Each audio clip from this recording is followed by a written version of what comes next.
तोहर रूप लागे सोनावा डोलिया में खिलतौ तोहर रूप लागे सोनावा और अथी पर हमार गे अयना सजतौ यार अथी हमार गे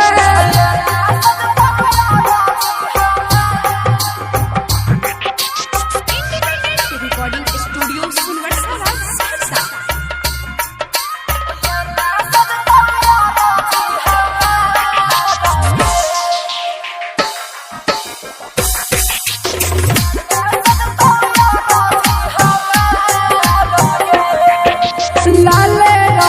चुनरी जाना लाल गे से नूरावा लाले रहतौ चुनरी जाना लाल गे से नूरावा उजला रहतौ कपन हमार गे एने सजतौ यार अथी हमार गे ओने तोहर मरवाला बसवा कटई तो ओने तोहर मरवाला कटई तो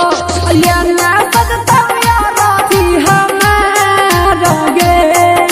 अयना सजतौ यार अथी हमार गे